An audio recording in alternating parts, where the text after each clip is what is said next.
Assalamualaikum warahmatullahi wabarakatuh. Pemirsa yang dirahmati Allah, alhamdulillah bersua lagi dengan saya Dwi Priyana. Pada kali ini kita akan bersama-sama membahas ilmu tajwid. Bismillahirrahmanirrahim. Mengenai hukum bacaan qalqalah.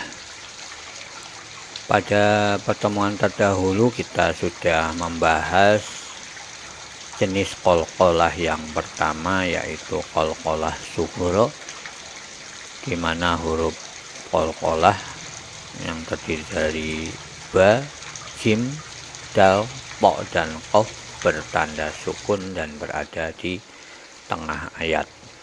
Kemudian cara membacanya dipantulkan dengan pantulan yang kecil. Pada pertemuan kali ini kita akan membahas jenis qalqalah yang kedua, yaitu qalqalah kubra. Adapun yang dimaksud dengan qalqalah kubra yaitu jika ada huruf ba, jim, dal, po, ataupun qaf yang berada di akhir ayat atau kalimat ataupun waqaf berhenti, baik bertanda sukun atau mati maupun berbaris atau berharokat yang lain masih hidup. Masih hidup huruf ini.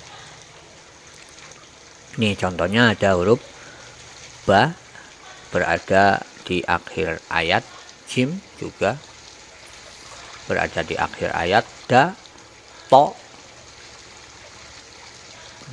ataupun qaf yang berada di akhir ayat. Dan ini tidak mengenal apakah huruf qalqalah ini berharokat atau bertanda sukun ataupun tidaknya. Kalau qalqalah sughra pada pertemuan terdahulu, huruf qalqalah ini bertanda sukun. Tapi pada qalqalah kubra, huruf ini tidak harus bertanda sukun. Yang penting berada di akhir ayat ataupun waqaf, pemberhentian. Qalqalah artinya bergetar ataupun mantul. Kubra artinya besar.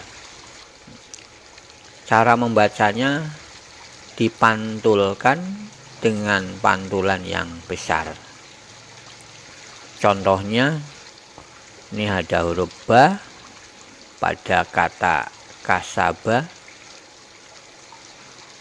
Huruf ba ini berada di akhir ayat, maka huruf ba dimatikan, dibaca sukun, kemudian diikuti dengan qalqalah,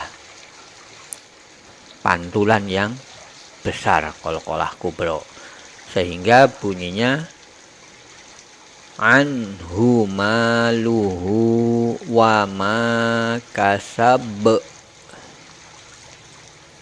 Jadi langsung dimatikan dengan qalqalah atau pantulan yang besar, kasab.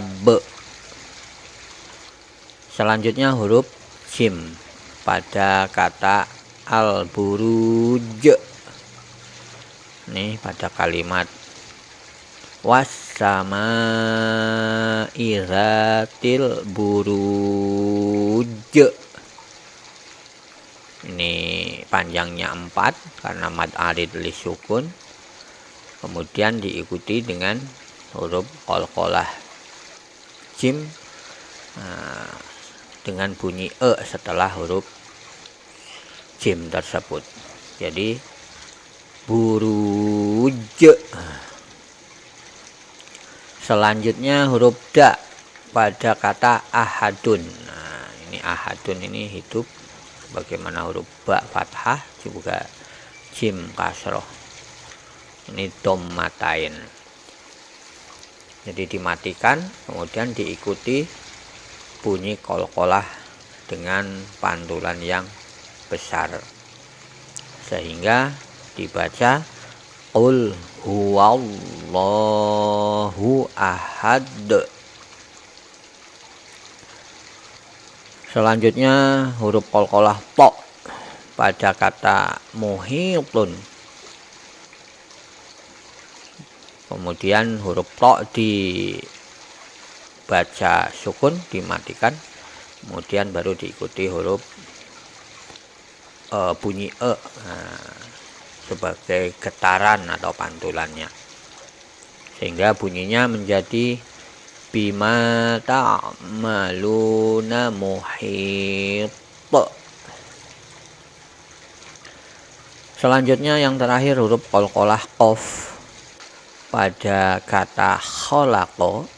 Ini nanti dimatikan, kemudian diikuti getaran atau pantulan, ada bunyi setelah huruf qaf, sehingga dibaca min syarri ma khalaq.